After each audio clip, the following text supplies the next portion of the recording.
live first, then I can retweet. Okay, you're live. Have a good show.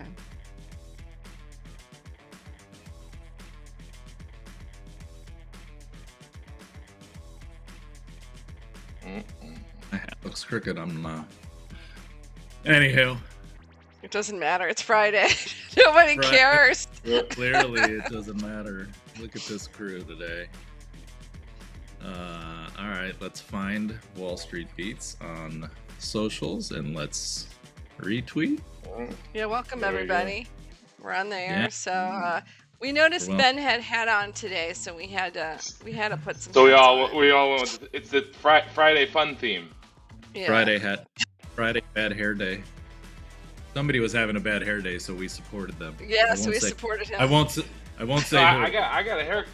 I got a haircut. My hair is actually looking good. I just thought it'd be fun to wear a hat on Friday.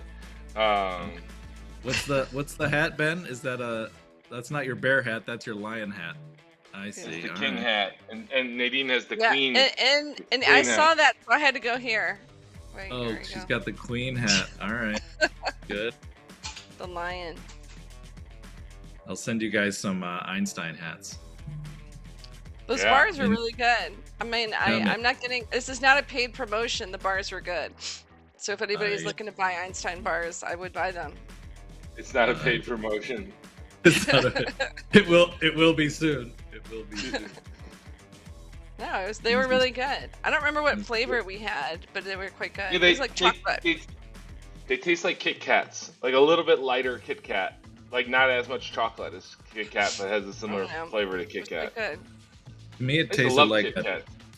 Do you guys remember Nutter Butter bars? Butter peanut. Yeah, they're more like that. Yeah, you're right. That's to me the flavor profile. It was pretty darn. Yeah, it was good. Great. Yeah. Nutter Butter. I haven't heard Nutter Butter in so long. Do they exist? Let's see. I think so. I don't really buy that stuff. Heavy peanut butter.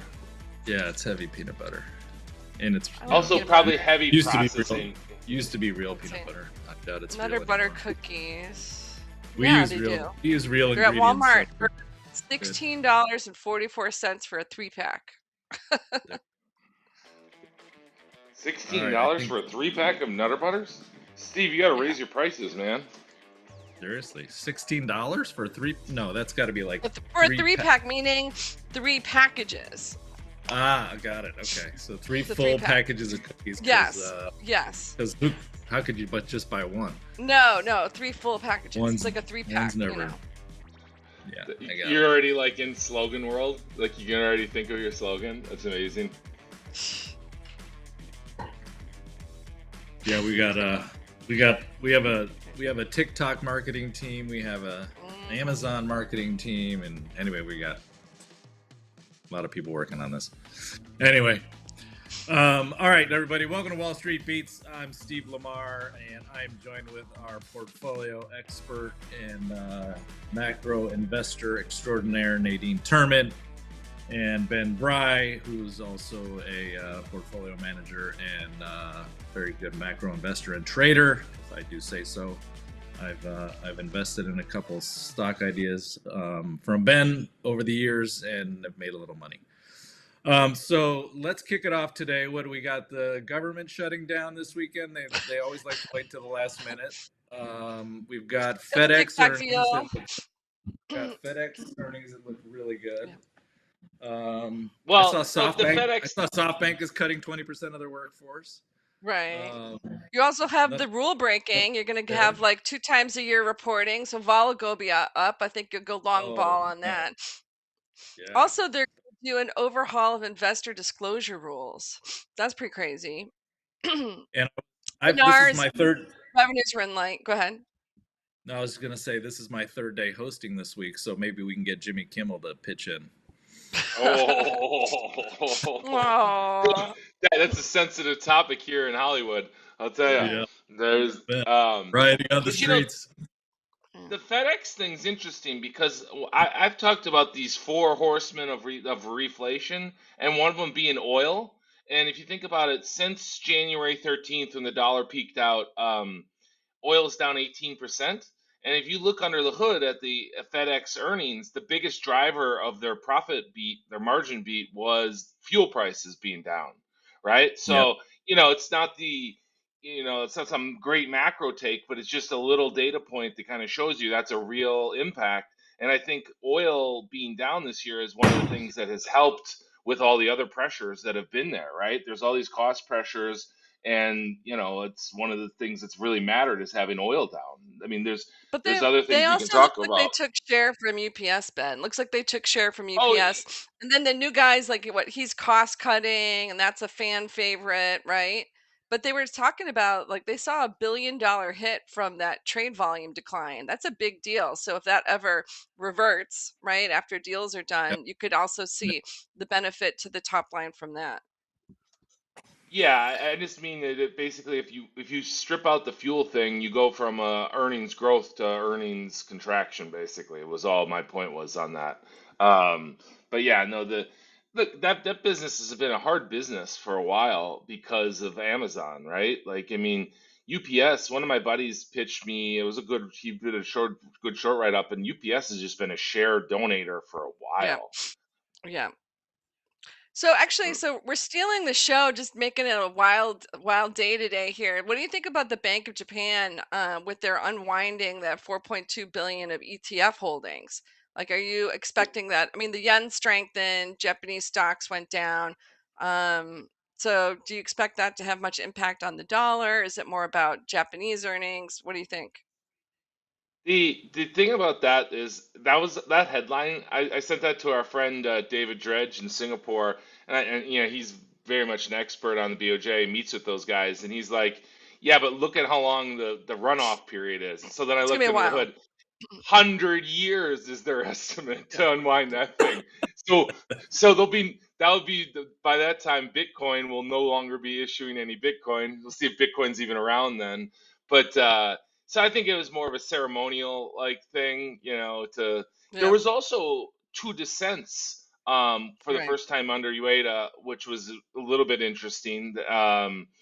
But yeah, I guess we can talk about that a little bit because I have a chart.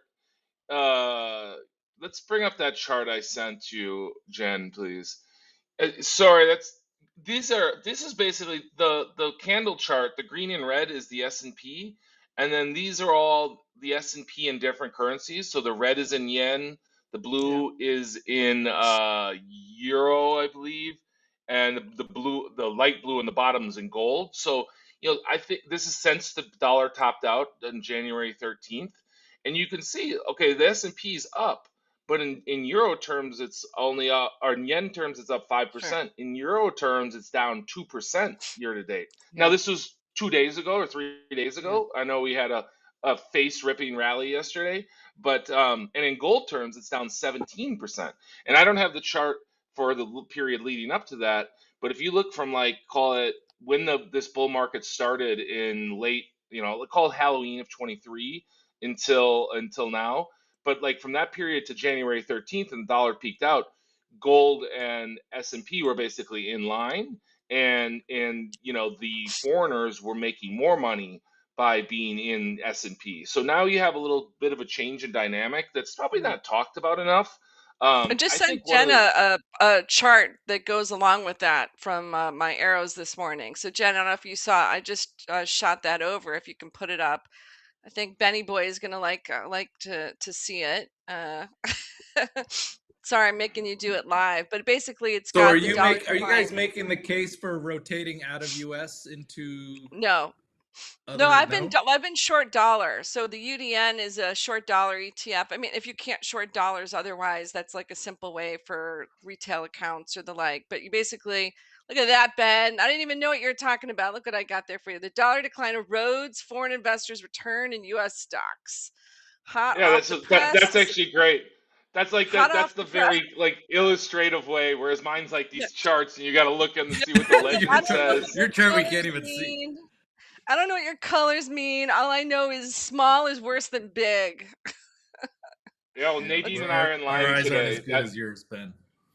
Yeah, Uh, so So I'll support you on Yeah, that one. That's in the Arrows today. but It's a free newsletter for people, but it's actually getting cheaper to hedge dollars. So a lot of people are buying into US, Steve, like per your question, like they're buying US assets, but they are hedging that dollar because they're just not making the money. These are international investors.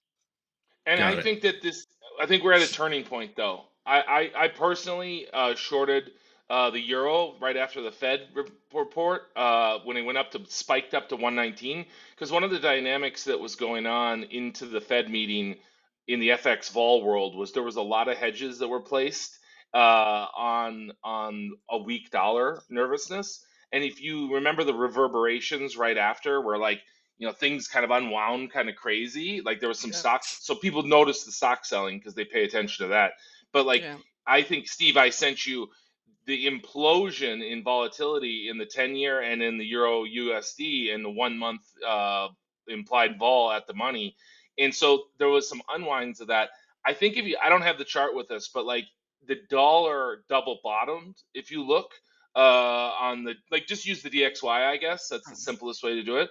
But you can see all year since that January 13th peak, we've been declining. Well, we just retested the July low, and we're up a lot. We're up like 1.5% in the last 2 days, and I think that's not being talked about enough. Is that, again, when I talk about the four horsemen of reflation, you have curve steepener, you have vol selling, you have the oil price, and then you have the dollar, right?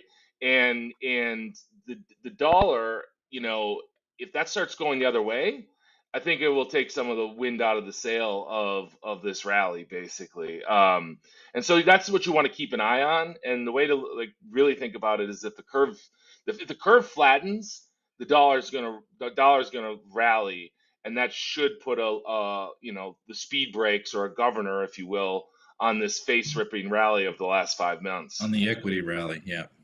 So Yeah, Nadine, the is your Just give you there. duration? There's It the sounds like your UP. So just give me duration's that. a little longer than Ben's on the short Yeah, dollar. Ben's looking for a exactly. bounce, and yeah, you Yeah, I just just think think you're you've going to have got a a. secular decline in the dollar that we've been writing about for a while. So it took off, like that call took off faster this year than we thought. So what would you do? You'd go long gold, you would go long, emerging market local currency bonds. There's different ways to play that, right? EM, which has been on fire, is one way to do it too. So like through the EEM or, individual or whatever. So there's different things you can do to benefit from that trade. But you're right, Steve. It's a different duration. Another one, I'll give you another tricky one, which is industrial metals. So, one of the things that I'm looking at here, so I don't have this on, but I'm looking at is, there's been a medium term underinvestment in industrial metal and mining.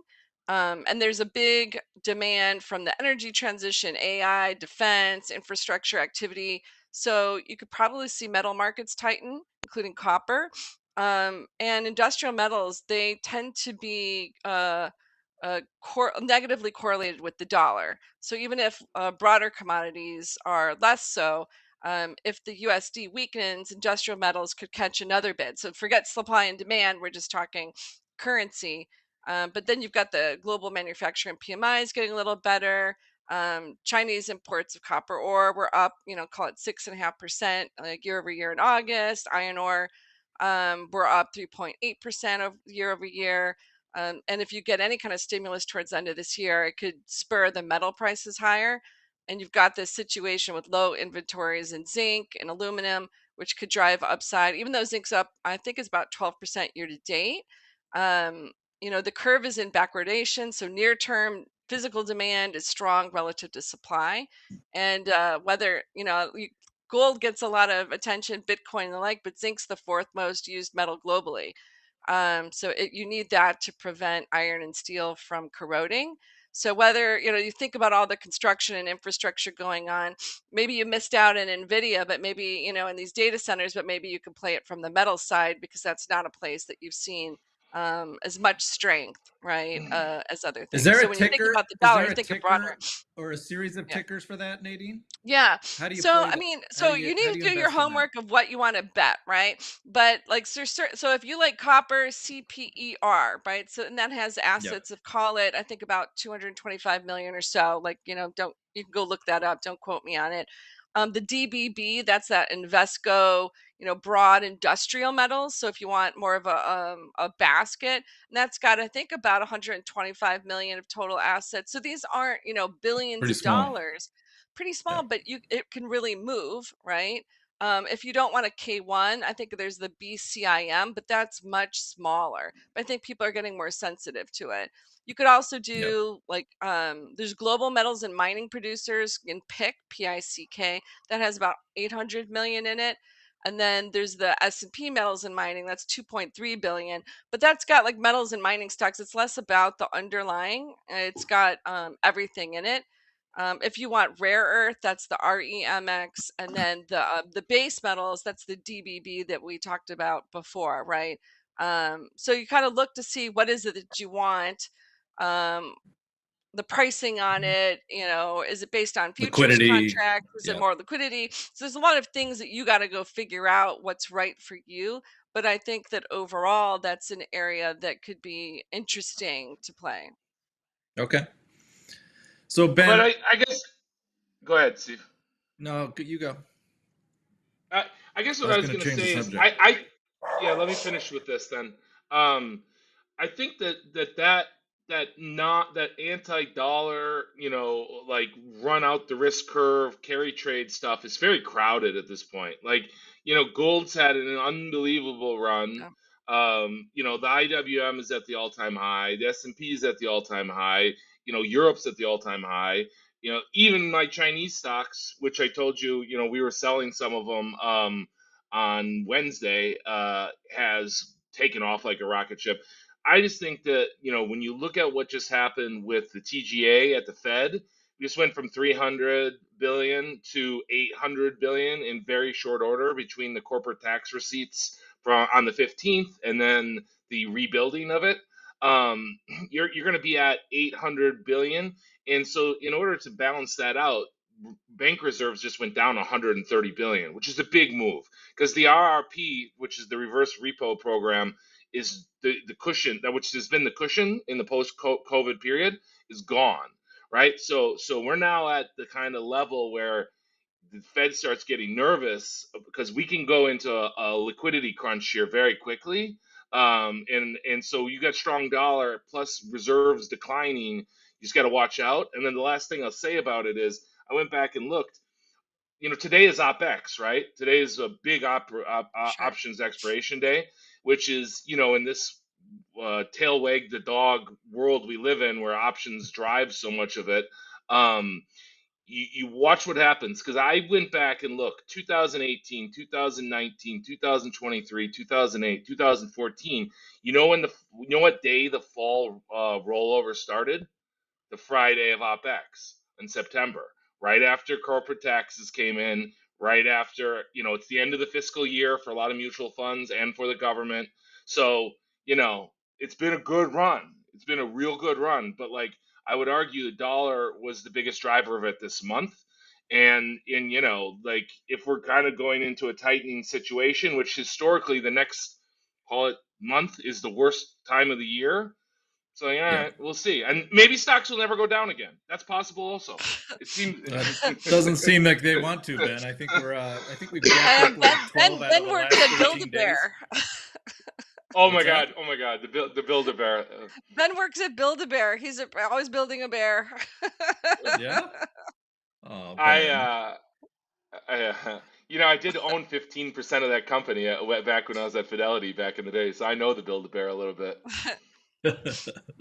So But in what terms of is the the dollar, you can catalyst hedge that's it. going to Like make once you this? make your money, sorry, but you can make your money in this. Like we've been doing this short dollar business and long gold, long silver, everything, right? And so just hedge it maybe. So if you're worried about a month or so, like that's an easy thing to do. You can like, you don't have to totally get out of that. But I think there's most the guy in the White House wants a lower dollar.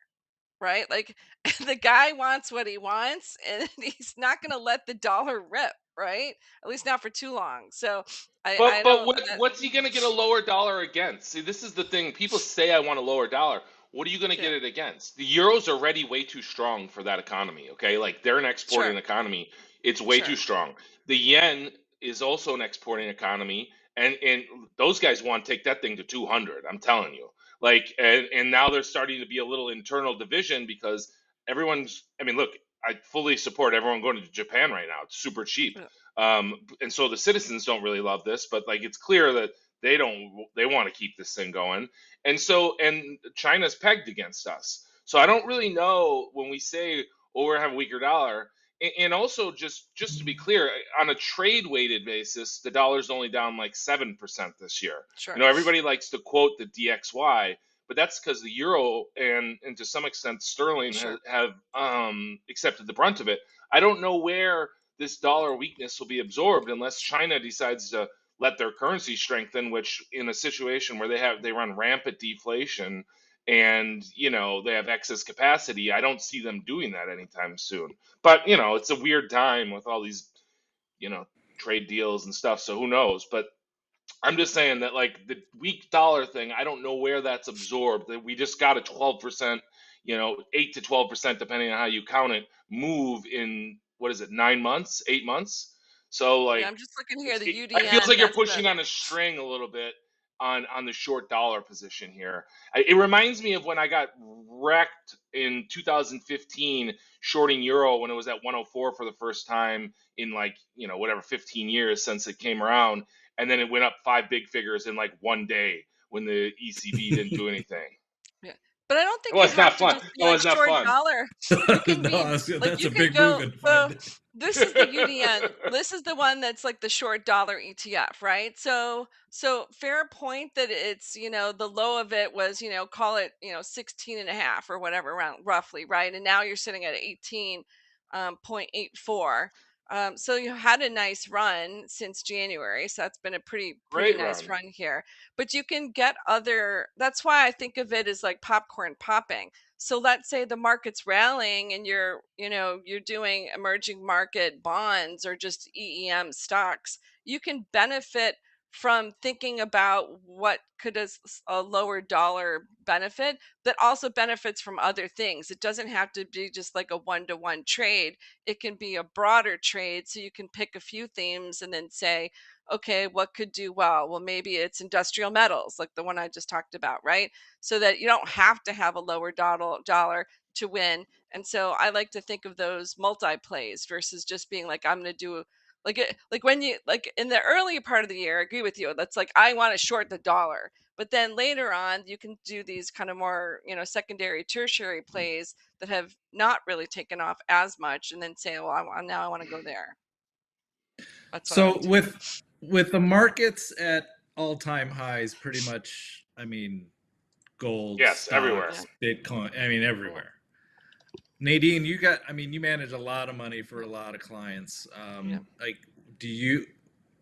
are you just staying in? Are you hedging? I know You it's start different to for every pick up client, things. but I Yeah. mean, We're like, so let's what are say you we what are have you some new looking cash. for to start putting Yeah. protection on? What are some of the catalysts that Yeah. you're looking for? Well, I mean, I think you have to look at a few things, right? Is that where folks have been wrong, like us included in pockets, has been saying, like valuation's a catalyst, all-time highs is a catalyst, and that Right. that can kill you, That's right? never a Because catalyst. Yep. that's never a catalyst. And so you have to say, okay, um, you have to be a little bit more tactical with plays and say, well, let's say you want to go long something. I'm waiting for it to be down. So I'm going to go into it. Or like this, where if maybe industrial metals hasn't been loved, but could benefit, like I want to go there. So we added energy when it was unattractive. When gold had a breather, we like, because we had clients with cash, and so that's exactly the kind of question. It's like, hey, we're coming to you, we're a new client, we Right. have all cash, Like, what do we do now? And so you're kind of picking your spots, right? It was like we put in China before China was hot. Japan, if you remember, had a period of softness this summer, so then you added some Japan. We added Bitcoin when that was softer.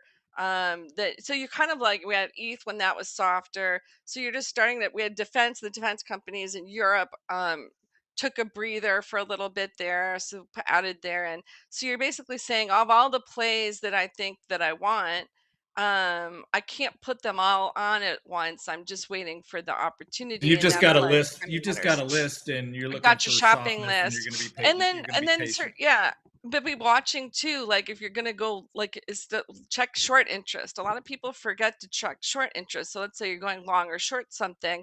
Like, where is everybody else positioned? Because if you're going long and nobody's short something, and it's really, really well loved, like, yeah, I don't know what you're gonna get out of it. Like, can it really go up that much? So you're kind of looking for those things that are unloved on plays, or people are really against that play, right? Yeah. So that maybe you'll win twice. But and we had a And ton in short-term are you treasuries, and hedging that at did all? well. Are you buying any Well, insurance with cheap vol yeah, here? so some of it, yeah, so different things. So we've gone short some things, which kind of is an insurance, right? Um, we've also we were clicking a lot of money in money markets and short-term treasuries. Like, someone just called me, it's like, how did I make so much in this account? They didn't expect the account to grow so much. And a lot of it was just like some boring Just stuff laddered this treasuries? year. Yeah. Yeah, like short-term treasuries, and they made like or short-term fixed income. Made a lot of money. So that was like an actual call I had this week, and I said, yeah, but like, the money's coming out now because things are coming due, but we're putting it elsewhere. But I think you just have to be a little bit tactical here, and where you're Right. putting stuff, and then you have to know the position. So sure, just owning the SPY or the Qs has been useful this year, but that game rarely ends well if you're just going to stick with that and try to be more tactical, right? Yep. Yep. I think that you have to be a little bit more careful right now. Ben, what are you looking at in terms of catalysts? Like, it sounds like you're looking for the dollar to start to move. You're looking for the 210s to start to narrow. Like, what other catalysts are you looking at to say, okay, this market's about to roll over? In terms of catalysts, I think it's one of those things where, well, you have the earnings. Okay, so look, we just have we have OPEX today, so this in itself is a catalyst, and then you have a situation where we enter the blackout window. You have the end of the fiscal year coming up. You have the dollar starting to strengthen because I think you got to remember the Fed needs to cut, but they don't want to cut too fast because like people, if you go back and Yeah. like just pull up, if you have a Bloomberg, it's FDTR. If you just want to go, I'm sure TradingView has it, and you look at Fed cutting cycles, is they kind of dick around in the beginning and they like, yeah, a little bit, and then there's a cliff that's hit, right? And they're like, Right. oh, we're cutting 100. You know what I mean? Like Right. it happens Well, because fast. they did And, start this cutting cycle like a year ago, right?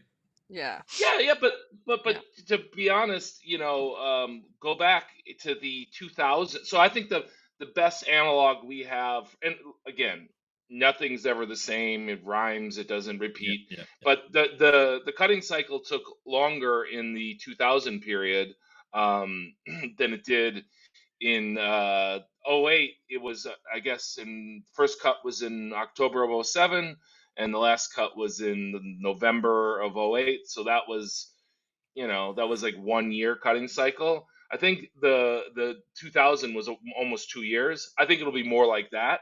We just I would guess that if they can somehow navigate 25 bips cuts for the next 5 to 8 meetings, they're going to do that, and hopefully, because if they start cutting too fast, it's bad for the banks. Because Yeah. then what happens is the back of the curve gets bid, and we just down and then follow down and follow, Right. and then you got to remember, what does a bank do? We've seen volatility get completely sucked out of this market, right? Rates fall, the move index is almost sub 70 now, and you also have equity vol at I think it's the eighth percentile on the look back, and you have implied correlation at the 4 percentile. That's the 3-month at the money implied correlation. So all those dispersion traders are sucking that out. So carry's just being sucked out everywhere you look. And so sometimes you don't need an actual catalyst. You just need like the right conditions, and then something happens. And again, it doesn't have to be the end of the world type of thing. But I will say this: the labor market looks weak. I think everyone can agree with that. And I follow this few people on Twitter that like there's a lot of layoff. I mean, even XAI is just laid off 20% of their staff, and even Oracle, which weirdly just ripped up, but they had just fired a bunch of people. So there's a lot. Yeah. There's a lot of softness. I think the tariffs. I have a lot of data that shows the tariffs are being absorbed, so margins are going down. Most CEOs are protectors of their stock, if you think about it. And so, what do you do when your costs are rising? Often you cut employment, right? And so then this becomes this feedback loop that's nonlinear in essence. And so I just think that like when I look around, housing construction, um, big trucks, like all this cyclical stuff is rolling over, with the exception of the LLM capex. So I think that's the real catalyst. If you see like Meta come out and say, "Hey, we're not raising anymore," or maybe we're even declining, and the truth is they have some cash flow issues. It's not as well documented, but like they'll end this year with $20 billion less cash than they started the year with. It came out yesterday during Zuckerberg's like hilariously bad presentation. Did you see that? Oh, I didn't see it, but I can't watch that guy. It's like it's too local, too raw.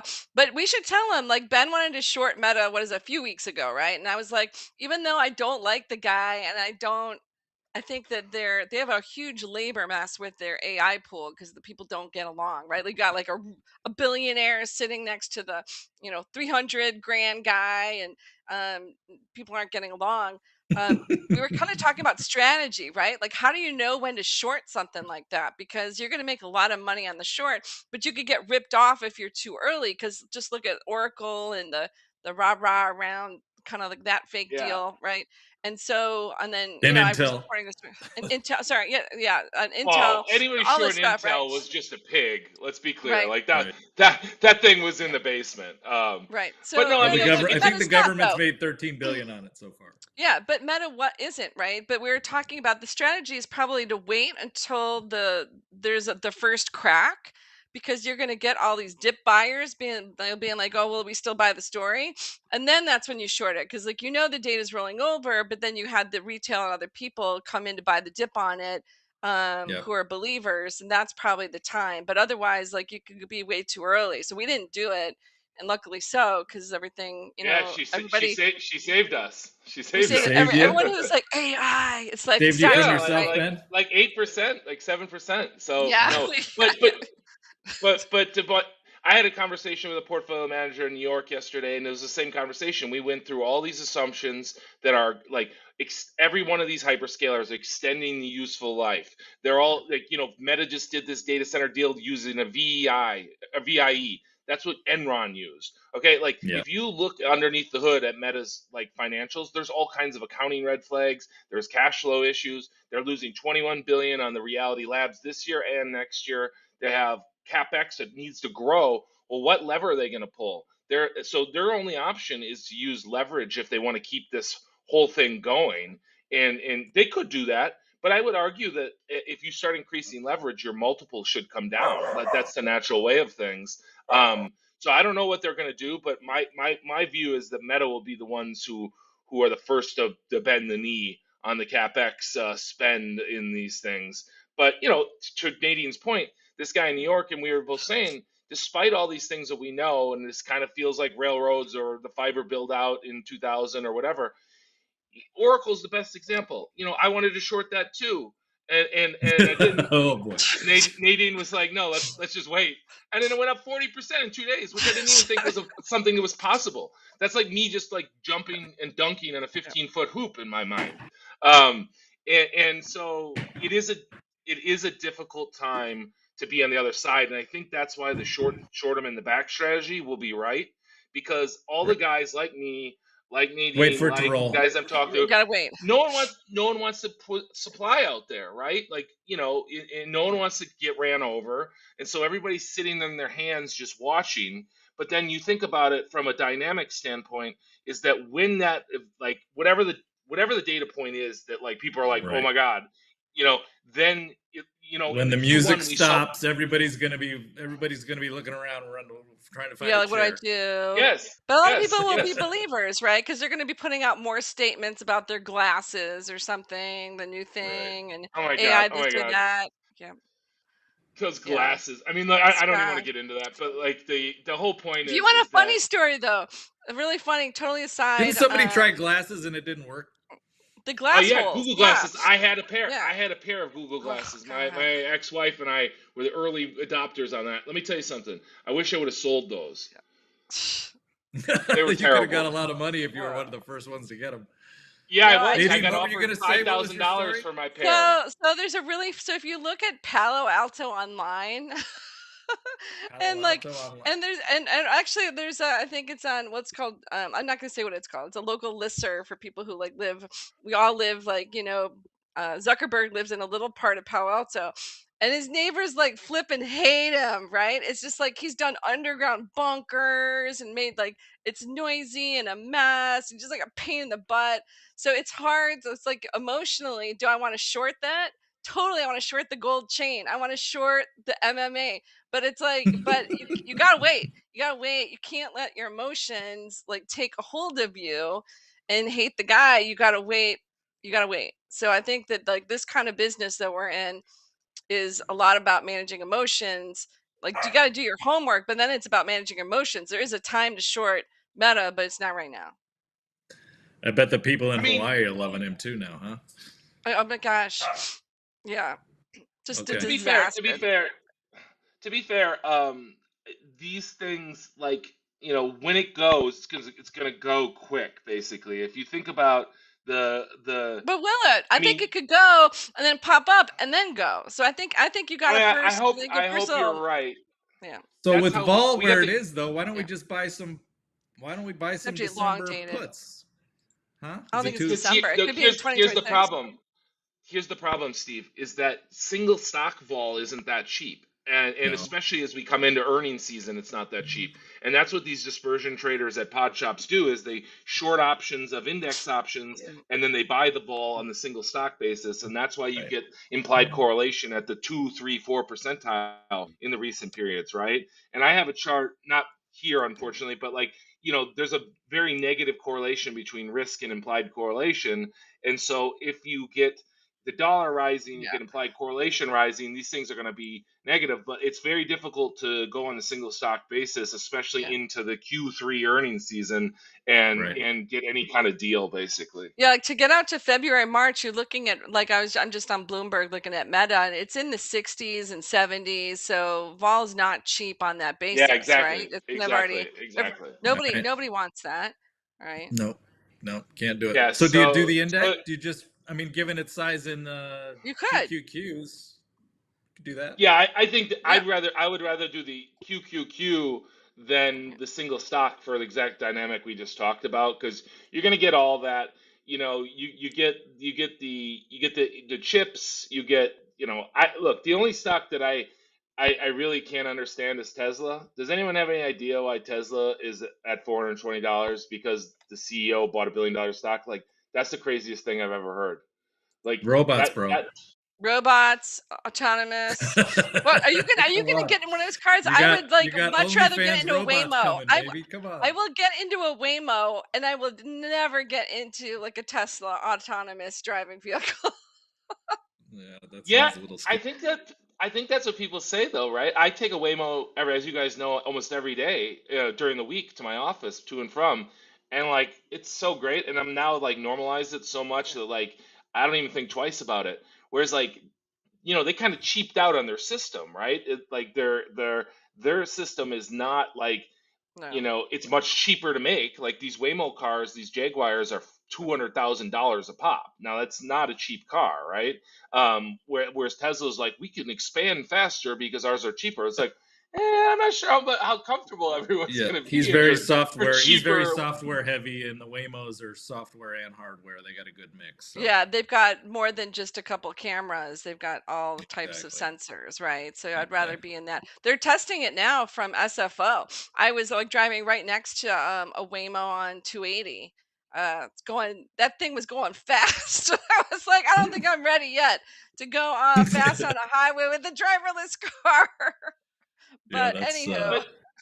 But I guess to answer your question, Steve, like basically, think about markets like where's everyone in the boat? You know, like right now it feels like, you know, in April everybody was in the like I'm scared, I'm in cash, you know, whatever side of the boat, and then now it feels like everybody's in the I'm in every carry trade to the max boat with like big and leverage. Nothing could possibly go wrong. Yep. And nothing could go wrong. And by the way, like the economy's in much worse shape now than it was in the spring, right? Like objectively worse. And so, you know, I just think that right now it's weird that we have the data turning a bit while everybody's all in. And so, you know, everybody hates the dollar. So, you know, if you think about it from that standpoint, like, you know, shorting stocks is hard, but being long the dollar and then owning, you know, even if it is T-bills at, you know, a discounted percentage, that's an option in itself, right? Like, you know, it's hard to short stocks, and I don't, you know, we have a program here, and I don't want to like advocate to people who don't really know how to short, like get themselves in trouble. Yeah, but if you own 50% of your portfolio in cash, and then 50% you participate, and you get 200 bips on an annualized basis right now, which I do think is going to go down, but still that's why the 2 years way lower than the policy rate. People are expecting that, but that's a barbell, and you're running an option where you can buy stuff cheaper and you don't have to short it. You can just wait. You know, this performance derby mentality that you got to catch every percentage of the move up is what I think infects people's minds. Yeah. Well, and that's why I think you guys pretty much nailed it. Everybody's sitting around waiting for everybody else to start selling, and until we start to see some meaningful sales, then nobody's doing anything. People are just sitting on their hands. Yeah. Enjoy the ride. Yeah, I think that's right. Yep. All right, guys, let's wrap it up. It's a Friday. Enjoy your weekend. Enjoy your football. What else is going on this weekend? Anything exciting? Oh, Ben's got a birthday. You got a birthday this weekend? Yeah, birthday. Got the girlfriend's 40th birthday. And by the way, it was Nadine's birthday this week. So happy birthday to Nadine. Happy birthday, Nadine. I missed that. The queen. A spry 29. Again. That's right. A little over 40. Yeah. Good stuff. All right, guys. Bye, guys. Enjoy. We'll see you next week.